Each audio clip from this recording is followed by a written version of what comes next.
تو اس سے پتہ چلتا ہے بھائی نالج چاہے دین کی ہو یا دنیا کی، اس سے ان معاشرے کی اصلاح صرف اتنا کافی نہیں، یہ بھی ضروری ہے. نالج ہی نہیں ہے پھر تو بالکل ہی بیڑا غرق ہو جائے گا نا، لیکن اتنا کافی نہیں ہے، بلکہ اس کے لیے ہمت چاہیے عمل کی. تو عمل کی ہمت، جو ہمت والے لوگ ہوتے ہیں چاہے وہ صحت کے حوالے، دیکھو جب یہ کوالٹی انسان کے اندر ہوتی ہے نا تو پھر وہ کوالٹی ہر جگہ کام آتی ہے. ایسا نہیں ہوتا کہ ایک کوالٹی آپ کے اندر دین میں کام آ رہی ہے دنیا میں نہیں آ رہی. جیسے آپ اگر بہادر ہیں تو لڑائی جب بھی آپ لڑیں گے، چاہے اللہ کے لیے لڑیں یا اپنے ابا کے لیے لڑیں، بہادر آدمی ہر جگہ لڑے گا. وہ بزدل چاہے اللہ کا معاملہ ہو ابا کا معاملہ ہو دونوں جگہ بھاگے گا. ایسا ہے یا نہیں ہے؟ کم ہمت آدمی جو سست ہے، ایک نمبر کا پوستی ہے.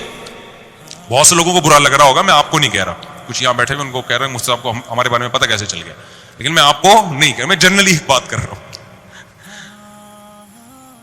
جو سست اور پوستی قوم ہوتی ہے وہ دین میں بھی ڈھیلی، لیکن وہ دنیا میں بھی کیا ہوتی ہے؟ ڈھیلی ہوتی ہے. میں یقین سے کہہ سکتا ہوں گوروں میں جو ایکٹیو لوگ ہیں نا، ایکٹیو لوگ ہیں، صبح اٹھ کے جاگنگ کرنا اپنے ٹائم، یہ اگر مذہب پہ آتے ہیں تو مذہب میں بھی کیا ہوتے ہیں؟ آگے.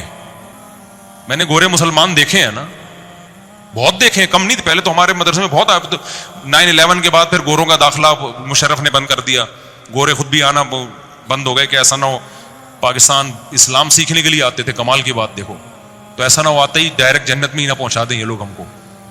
لیکن ہم نے گوروں کو دیکھا ہے جب مسلمان ہوتے ہیں تو پھر وہ ان کی نمازیں میری اور آپ کی نمازوں سے زیادہ اچھی ہو جاتی. وجہ کیا ہے؟ وہ بھائی اپنی پہلی زندگی میں بھی کیا تھا؟ ایکٹیو تھا. اسلام لایا ہے تو وہ ایکٹیونیس کہاں استعمال ہو رہی ہے؟ اسلام میں ہو رہی ہے. اس کو نظریہ ٹھیک نہیں تھا، علم نہیں تھا اس کے پاس کہ اسلام برحق ہے. علم ملا تو وہی موٹیویشن جو اس کو دنیا پہ چلا رہی تھی وہی کہاں چلا رہی ہے؟ وہ دین پہ چلا رہی ہے. ہمارا جو بہت بڑا مسئلہ ہے میرے بھائی، ہم کم ہمت لوگ ہیں. اس وجہ سے ہماری صحتیں بھی دیکھ لو اور ہمارا مذہب کے معاملے میں جو حال ہے وہ بھی دیکھ لو. تو ایک ہی چیز ٹھیک کرنی پڑے گی، اس سے دونوں چیزیں آپ کی کیا ہو جائیں گی؟ ٹھیک. آپ کے اندر کوئی صلاحیت ہوتی ہے، مثال کے طور پر آپ بے وقوف ہو، پھر کچھ لوگوں کو تکلیف ہو رہی ہے، میں ان کو نہیں کہہ رہا، فرض کرو آپ بے وقوف ہو تو آپ کو کوئی دنیا کی مشکل بات سمجھائے گا تو بھی مشکل سے سمجھ میں آئے گی، دین کا کوئی پیچیدہ مسئلہ سمجھائے گا تو بھی مشکل سے سمجھ میں آئے گا. ایسا نہیں ہوگا کہ بے وقوف آدمی کی سمجھ میں دین کی بات تو جلدی آ جاتی ہے کیونکہ نیک ہے اور دنیا کی بات آتی نہیں کیونکہ نیک نہیں ہے. ایسا ہوگا؟ دماغ تو وہی ہے نا جو سمجھنے کے لیے. کیا خیال ہے بھائی؟ غلط تو نہیں کہہ رہا میں؟ بھائی آپ نماز کے بعد مل لینا مجھ سے، شفیع اللہ آپ سے کہہ رہا ہوں، تو غلط تو نہیں کہہ رہا نا میں؟ تو آج جو بہت سے لوگ ہیں نا جن سے گناہ نہیں چھوٹ رہے، ایکچولی ہم توبہ کرتے ہیں، ایکچولی ہم سے گناہ نہیں چھوٹ، ایکچولی فجر میں ایسے لگتا ہے جیسے مردے کو قبر سے نکالا جا رہا ہے. ابھی دیکھو کتنے نمازی ہیں، فجر میں کتنے ہوتے ہیں؟ جمعے کی نماز فرض ہے تو کیا فجر کی فرض نہیں ہے کیا ہے بھائی؟ اگر فرض ہے فجر کی تو جتنا رش جمعے میں ہونا چاہیے اتنا کس میں ہونا چاہیے؟ فجر میں. لیکن حالانکہ علم ہے، اور یہی جمعہ اگر فجر میں کر دیتی نا اس شریعت کہ جمعے کی نماز فجر کے ٹائم پہ ہوا کرے گی تو 4 آدمی بیٹھے ہوئے ہوتے یہاں پہ، ایک شاکر بھائی ہوتے، ایک چنگیزی صاحب ہوتے اور ایک رفیع بھائی ہوتے اور 1-2 اور. وہ میں 1-2 ہم اس لیے رکھے ہیں کہ اگلا کہے گا میں بھی تو آتا ہوں تو میں کہوں 1-2 میں آپ تھے. وہ اسپیس خالی رکھو تاکہ کوئی اعتراض سمجھے کہ میرے اوپر ہو رہا ہے تو اس کو کھانچا وہاں پہ فٹ کر دو. یہ بھی ایک سیاست ہے بھائی. غلط تو نہیں کہہ رہا نا؟ یہ تو شکر ہے اللہ نے دوپہر کے ٹائم پہ جتنے پوستی موستی ہیں سارے. اب ہم نے جمعے کی نماز کی تھی 1 بجے، پبلک آدھی سے زیادہ شارٹ ہو گئی. وجہ کیا ہے کہ کراچی میں ناشتہ جس قوم کا 2:30 بجے ہو رہا ہوگا تو وہ 1 بجے کہاں جمعہ پڑھنے آئے گی یار. تو ہم سب، میں دیکھو میں اس میں اپنے آپ کو بھی داخل کر رہا ہوں، میں کوئی ایسا نہیں ہوں کہ میں کہوں میں بہت آگے جا چکا ہوں، بہت باہمت آدمی ہوں. میں جو نصیحتیں کر رہا ہوں میں خود بھی اپنے آپ کو اس میں شامل کر کے تکرار کی نہیں ہے تاکہ مجھے بھی تو ہدایت ملے. اگر میرے اندر سستی ہے تو وہ بھی دور ہو.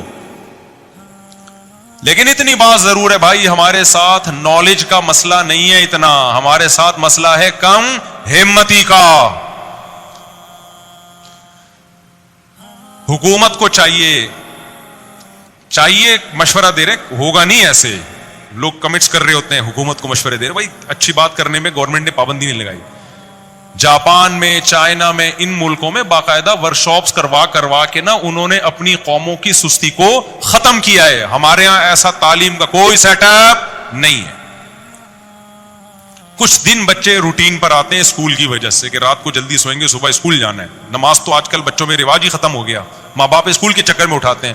وہ بھی بیچ میں سال میں اتنی چھٹیاں، فلاں دن فلاں پیدا ہوئے تھے، فلاں دن فلاں کا انتقال ہوا تھا، پھر پیدا ہوئے تھے، پھر انتقال ہوا تھا، پھر پیدا ہوئے تھے، پھر انتقال ہوا تھا، فلاں کی پہلی شادی ہوئی تھی، دوسری، ہو سکتا ہے میری 4 شادیوں میں بھی چھٹی گورنمنٹ اعلان کر دے کہ فلاں دن مفتی صاحب کی چوتھی ہوئی تھی. کوئی بھروسہ نہیں. ہر کام جو دنیا میں جو کام ہو رہا ہے اس پہ کیا دے رہے ہیں؟ چھٹی. یہ قوم وہ قومیں کرے نا چھٹیاں جو ترقی کرتے کرتے چاند پہ کمندے ڈالنے کی سوچ رہی ہوں. یار چلو علامہ اقبال کے ایک دن چھٹی، چلو یار قائد اعظم کی دوسرے دن چھٹی، چلو یار فلاں لیاقت علی خان کی تیسرے دن چھٹی. قائد اعظم تو فرما کے گئے تھے کام کام اور بس کام. خدا کی قسم میری یہ رائے ہے کہ اگر قائد اعظم زندہ ہو کے آ جائیں، ہم ان سے پوچھیں کہ آپ 25 دسمبر کو چھٹی کے بارے میں کیا کہتے ہیں، وہ کہتے ہیں بھائی نہیں کرو چھٹی، میرا ڈے منانے سے زیادہ بہتر ہے کام کر کے میرا ڈے مناؤ. ہر چیز میں چھٹی ہے یا نہیں ہے؟ تو جو فرمان تھا کام کام اور بس کام، تو تیری یہ چھٹیاں کروانے کے لیے قائد اعظم نے ملک بنایا تھا. پھر بچے 12 بجے سو کے اٹھ رہے ہوتے ہیں. تو کم ہمتی جو ہے نا میرے بھائی، کیا چیز؟ کم ہمتی. اس سے جان چھڑانی پڑے گی. دیکھو کم ہمتی ختم کرنے کے 2 نسخے ہیں، روحانی بھی اور جسمانی بھی. ہائے ہائے ہائے کیسے سمجھائیں بات کو. میں اس کی ایک مثال دیتا ہوں. دماغی جتنی بیماریاں ہیں نا، یہ بھی ایک قسم کی دماغ کا مسئلہ ہے نا. کم ہمتی، دماغ تیار ہی نہیں ہو رہا تو ہمت پہ. تو دماغ کی جتنی بیماریاں ہیں نا وہ 2 طرح کی ہوتی ہیں، ایک روحانی اور ایک مادی بیماری، جسمانی جسے کہتے ہیں. بعض دفعہ آپ ڈپریشن میں ہوتے ہو، یہ ڈپریشن کسی روحانی مسئلے کی وجہ سے. روحانی سے وہ جن چڑیل بھوت والی روحانی نہیں. روحانی کا مطلب یہ کہ آپ دنیا کو مسافر خانہ ہی نہیں سمجھتے، آپ دنیا سے دل لگا بیٹھے ہو. اس مسئلے کا ہر میڈیسن سے حل یہ مسئلہ بولو نہیں ہو، کیونکہ آپ دنیا کو سمجھتے ہو کہ یہی رہنا ہے. تو پھر تھوڑی سی چیز چھوٹے گی آپ کو غم بہت زیادہ ہوگا. یہ جو روحانی ڈپریشن، یہ روحانی بیماری کی وجہ سے ڈپریشن ہے، یہ دینداروں کو نہیں ہوتی، کیونکہ وہ دنیا کو کیا سمجھتے ہیں؟ مسافر خانہ. اصل کیا ہے ان کا؟ آخرت. وہ بڑے سے بڑا غم بھی برداشت کر جائیں گے. خودکشی کا تو سوال ہی پیدا نہیں ہوتا، وہ بڑے سے بڑا غم برداشت کر جائیں گے. تھوڑا بہت رونا دھونا ہوگا، تھوڑا بہت اللہ سے شکوے شکایتیں، بس ختم. لیکن بعض دفعہ یہ جو آپ کے دماغی کے کیمیکل کچھ آگے پیچھے ہو جاتے ہیں. نیند پوری نہیں ہو رہی آپ کی، سمجھتے ہو؟ نیند پوری نہیں ہو رہی، یا کوئی موروثی مسئلہ ہے باپ دادا سے چلا آ رہا ہے. یہ مسئلہ اس کے جو ایکسپرٹ ہیں وہ ڈاکٹر ہوتے ہیں، وہ چیک کریں گے بھائی اس کا تو نٹ بولٹ ہی کیا ہو گئے ہیں، بولو ڈھیلے ہو گئے. اب ٹائر اگر پبلنگ کر رہا ہے تو ضروری تو نہیں کہ اوپر موٹا آدمی بیٹھا ہے، ہو سکتا ہے بھائی اس کا نٹ ہی ڈھیلا ہو. تو جب تک نٹ ٹائٹ نہیں کریں گے تو وہ پبلنگ کرتے رہیں گے. الائنمنٹ ہی آؤٹ ہو گئی ہے گاڑی کی، کبھی بھی سیدھی نہیں چلے گی. بعض دفعہ یہ ہوتا ہے کہ ادھر لوڈ زیادہ ہے، گاڑی بھی ٹیڑھی ٹیڑھی چل رہی ہے. ایسا ہوتا ہے کہ نہیں ہوتا؟ اس کا حل یہ ہے کہ بھائی بیلنس کرو، کچھ بندوں کو یہاں بٹھا دو، یا جو بہت زیادہ بھاری ہے اس کو بیچ میں بٹھا دو، آدھا ادھر ہو جائے گا آدھا وہ ادھر ہو جائے گا، بیلنس ہو جائے گا. لیکن اگر الائنمنٹ ہی آؤٹ ہے میرے بھائی تو پھر ادھر ادھر کرتے رہو گے، مسئلہ حل نہیں ہوگا. تو بعض دفعہ دماغ کی الائنمنٹ کیا ہو جاتی ہے؟ آؤٹ. وہ پھر ڈاکٹر سیدھا کرے گا، نٹ بولٹ دے کے، میڈیسن کھلا کے، وہی کیمیکل آگے پیچھے ہو گئے. تو اسی طرح خوب سمجھ لو کم ہمتی کے 2 اسباب ہوتے ہیں. مسئلہ تو سمجھ میں آ گیا نا، اصل بیماری ہماری ہے کیا؟ کم ہمتی. تو صحت میں بھی وہ چل رہی ہوتی ہے، دین میں بھی وہی چل رہی ہوتی. تو کم ہمتی کے 2 اسباب ہیں، ایک جسمانی اور ایک روحانی. روحانی سبب اس پہ میں مزید انشاءاللہ کوشش کروں گا اگلے ہفتے بہت ڈیٹیل میں بیان کروں. ایک جو روحانی سبب ہے وہ تو دنیا کو مسافر خانہ نہ سمجھنا، دل میں اللہ کی محبت کا نہ ہونا، دل میں دنیا مردار کے گٹر کا ابلنا، اس کا حل یہ کہ اللہ والوں کی صحبت میں بیٹھو، کچھ اللہ اللہ سیکھو تاکہ اللہ کی محبت پیدا ہو، کوئی تہجد کی پابندی ڈالو، نفلی روزے رکھو، تبلیغ میں وقت لگاؤ، بزرگوں کے پاس بیٹھو، علماء کے بیانات سنو، اور فالتو چیزوں سے اپنے آپ کو بچاؤ، ڈراموں فلموں سے سارا دن ٹی وی کے آگے کرکٹ دیکھتے رہنا، غیبتوں کی محفل، ان برائیوں سے بچاؤ، بری صحبت سے دور رہو، اچھی صحبت کے قریب آؤ۔ یہ بہت ہی مختصر بیان کر رہا ہوں میں، باقی اس میں بڑی لمبی ڈیٹیل ہے۔ اور کچھ اسباب کیا ہوتے ہیں کم ہمتی کے؟ جسمانی، جب تک آپ کی خوراک ٹھیک نہیں ہوگی، لائف اسٹائل ٹھیک نہیں ہوگا، نیچر کے مطابق نہیں ہوگا، آپ پوستی کے پوستی رہو گے۔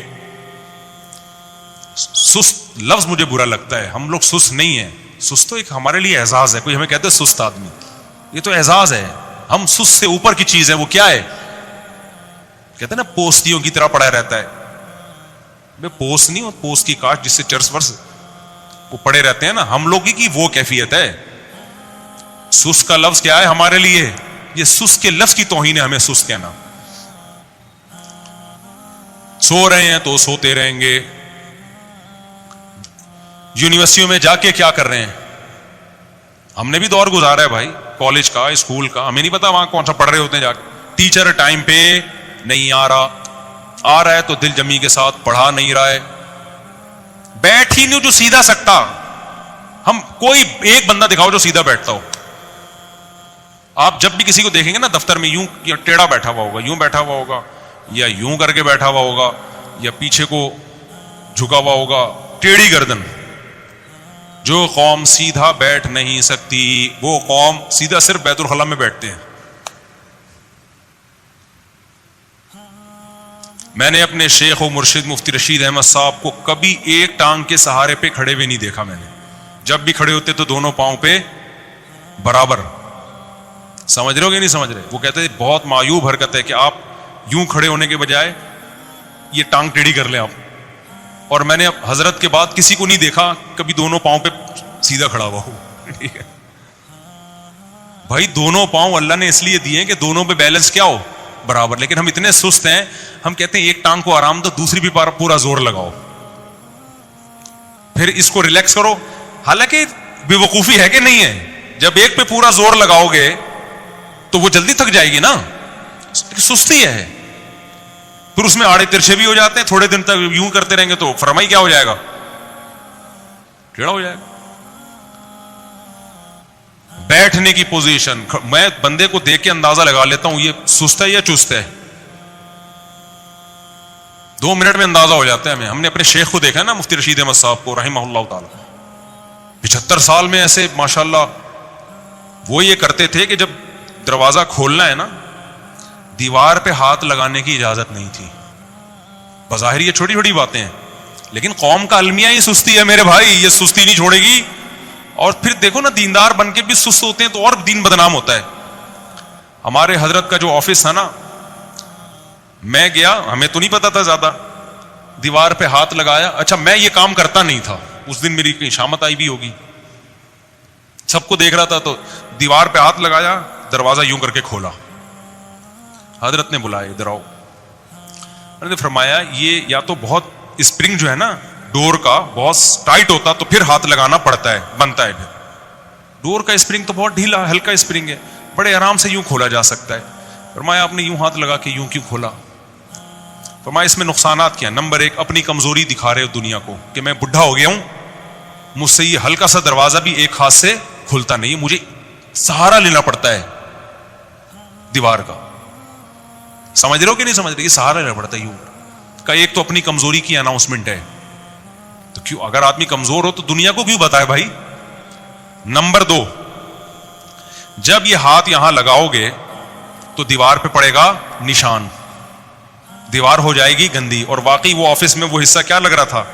تھوڑا سا میلا، پورے کمرے کے کلر کا بیڑا غرق۔ تیسری بات، اب اس نشان کو اگر ہم ختم کرتے ہیں، کسی سرف وغیرہ سے دھوتے ہیں، تو یہ جگہ زیادہ لائٹ ہو جائے گی، کلر اتر جائے گا، پھر اس کلر کو کرنے کے لیے ایسا ہی کلر کرتے ہیں تو وہ پھر ڈفرنٹ، اب پورے کمرے کا کلر اکھڑ کے دوبارہ ہی ہوگا. آپ کہہ رہے ہوں گے یار یہ کس قسم کی باتیں کر رہے ہو مفتی صاحب, وہ شادیوں والی باتیں ہی ٹھیک تھی, یہ کیا شروع کر دیا آپ نے. میں ان باتوں کو چھوٹا نہیں سمجھتا, میں ان باتوں کو چھوٹا نہیں سمجھتا. جب سیڑھیوں پہ چڑھتے تھے نا تو بھی سہارا لے کے نہیں چڑھتے تھے, جب بالکل ضعیف ہو گئے تو پھر آخر عمر میں سہارا لینا شروع کر دیا انہوں نے. ورنہ سیڑھیوں پہ آپ چلو نا, ایسے کیا ضرورت ہے اس کو پکڑنے کی. خیر پکڑ لیں, کوئی شریعت میں حلال حرام کا مسئلہ نہیں ہے یہ, لیکن میں ایک مثال دے رہا ہوں کہ سست لوگوں کے حالات کیا ہوتے ہیں اور چستوں کے حالات. ایک واقعہ سنا کے بس بیان ختم کرتا ہوں, پھر چونکہ ٹائم ہو گیا ہے.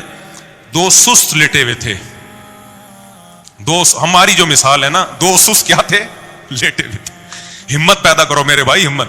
دو سست لیٹے ہوئے تھے نا, گھڑ سوار قریب سے گزرا. ایک سست نے اس کو آواز دی گھڑ سوار کو, بھائی ذرا ادھر آ یار کام ہے. وہ بیچارہ اترا, پتہ نہیں مر رہے ہیں. قریب گیا تو کہنے لگا یار میرے یہ بیر کا دانہ یہاں پڑا ہوا ہے, اٹھا کے میرے منہ میں ڈال دے یار, بڑی نوازش ہوگی تیری. اس کو بڑا غصہ آیا کہ یار یہ بیر کا دانہ تو اٹھا کے نہیں منہ میں ڈال سکتا, میں گھوڑے پہ جا رہا ہوں, تو نے مجھے اٹھا کے بلایا, اور اگر تو نہیں کر سکتا تو اپنے تیرے ساتھ جو بندہ لیٹا ہوا ہے اس کو بولتا تو. تو دوسرا فوراً چیخ اٹھا, کہہ رہا ہے میں تو نہیں کرتا اس کا کام, مجھے بولتا میں بھی نہیں, میں نہیں ڈالتا اس کے منہ میں بیر کا دانہ. کیوں نہیں ڈالتا؟ کہہ رہا ہے کتا میرے منہ میں پیشاب کر رہا تھا, میں سے کہتا بھگا, یہ بھگا نہیں رہا تھا, یہ بھگا نہیں رہا تھا. میرے بھائی اگر یہ جو سستی ہے نا, جب ہم نے توبہ نہ کی تو انجام کیا ہوگا؟ تو سستی کا دوسرا سبب کیا ہے؟ وہ ہے مادی. تو وہ کون سی خوراکیں ایسی ہیں, کون سا لائف اسٹائل ایسا ہے جس سے آپ سست ہو جاؤ گے؟ وہ جب تک خوراکیں چینج نہیں کرو گے آپ میں ہمت پیدا نہیں ہو سکتی. اب ٹائم پورا ہو گیا ہے, اگلے جمعے انشاءاللہ ہم اس کو لے کے چلیں گے. اللہ تعالیٰ سمجھنے کی, عمل کی توفیق عطا فرمائے.